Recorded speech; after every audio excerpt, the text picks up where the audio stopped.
में आरटीओ दफ्तर बंद होंगे। जी हां, बड़ी खबर है।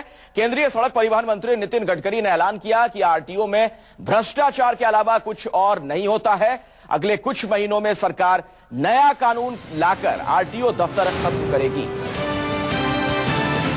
इसकी जगह दूसरी व्यवस्था लागू की जाएगी। नितिन गडकरी का यह ऐलान अगर धरातल पर उतरता है तो परिवहन व्यवस्था में बड़ा परिवर्तन हो सकता है।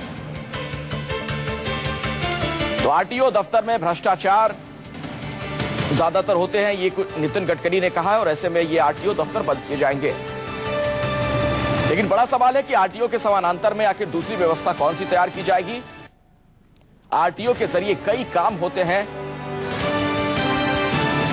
ड्राइविंग लाइसेंस से लेकर तमाम जो टैक्स वगैरह वसूले जाते हैं, गाड़ियों से जुड़े हुए और भी कई ऐसी महत्वपूर्ण चीजें आरटीओ दफ्तर के माध्यम से होती हैं। ऐसे में अगर ये दफ्तर बंद किए जाते हैं तो सवाल ये कि दूसरी व्यवस्था क्या होगी।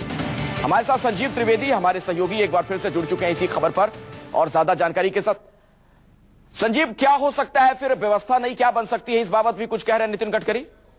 देखिए, एक ओवरऑल पॉलिसी एनडीए सरकार की ये रही है कि जितने भी ऐसे पुराने कानून हैं जिनकी वजह से जो आउटपुट और एफिशिएंसी है वो प्रभावित हो रही है, उसे बदला जाना है। और इसी क्रम में ध्यान आरटीओ की तरफ गया है। आप जानते हैं, देश भर में कई दफे ऐसे वाकये सामने आए हैं जिसमें कि रीजनल ट्रांसपोर्ट ऑफिसेज जिस तरह से मैल फंक्शन करते हैं, उसके उदाहरण सामने आए हैं। और ऐसे में सोचा यह गया है ट्रांसपोर्ट मिनिस्टर के द्वारा कि वो एक नई व्यवस्था को लाएंगे। अब ये नई व्यवस्था क्या होने जा रही है, उस पर काफी डेलिब्रेशंस चल रहा है और आने वाले दिनों में उन डेलिब्रेशंस के बाद एक नया कानून आएगा जिसे कैबिनेट पारित करेगी और उसके बाद उसे फिर संसद में लाया जाएगा। लेकिन फिलहाल कोशिश यह है कि जिस तरह का भ्रष्टाचार आरटीओ के दफ्तरों में देखा जाता है उसे खत्म किया जाए और उसी उद्देश्य से इस नए कानून को बनाया जा रहा है। जी संजीव, लेकिन एक बड़ा सवाल है, भ्रष्टाचार को खत्म करने की जगह इस व्यवस्था को खत्म करके एक नई व्यवस्था लागू करने की जो नितिन गडकरी सोच रहे हैं, इस बात की क्या गारंटी होगी कि जो दूसरी व्यवस्था समानांतर में वो तैयार करने जा रहे हैं आरटीओ के मुकाबले,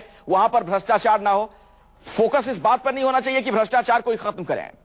देखिए, इस बात को लेकर के जब बहस हो रही थी ट्रांसपोर्ट मंत्रालय में, तो यही कहा गया कि जो बदलाव है वो हमेशा एक चैलेंजेस लेकर आता है कि नई व्यवस्था आखिरकार क्या उतनी ही प्रभावी होने जा रही है जितनी कि उससे उम्मीदें हैं। और ऐसे में पाया यह गया है कि दरअसल हालात बदल गए हैं। कानून अपनी जगह कायम है और वो दुरुस्त भी है, लेकिन जो हालात बदले हैं उन हालातों में खासतौर पर हाँ, पिछले कुछ दशकों में देखा यह गया है कि जो चेक्स एंड बैलेंसेस हैं इस तरह के कानूनों में वो बहुत कम हो गए हैं। आपको ऐसे ऐसे लोग आज की तारीख में ड्राइविंग लाइसेंसेस बना लेते हैं जो कि वहां जाते भी नहीं है, कोई परीक्षा भी नहीं देते हैं। वैसे वैसी गाड़ियों का रजिस्ट्रेशन हो जाता है जो चोरी की हुआ करती हैं। तो ऐसे में बदले हुए हालातों में जो चुनौतियां सामने आई हैं उसको मीट करने के लिए कानून को बदलने की जरूरत है। लेकिन ये आप बहुत सही बात कह रहे हैं कि जरूरत पड़ेगी इस बात के आकलन की कि आखिरकार जो नई व्यवस्था आने जा रही है क्या वो उतनी सुचारू होगी जो कि फिलहाल भ्रष्टाचार को खत्म कर पाए। और देखना यही होगा कि कानून आखिरकार आता कैसा है। अखिलेश। संजीव, लेकिन चुनौती बहुत बड़ी होगी। अगर आरटीओ की बात की जाए, उसका एक अपना पूरा सिस्टम होता है, बड़ा तंत्र होता है।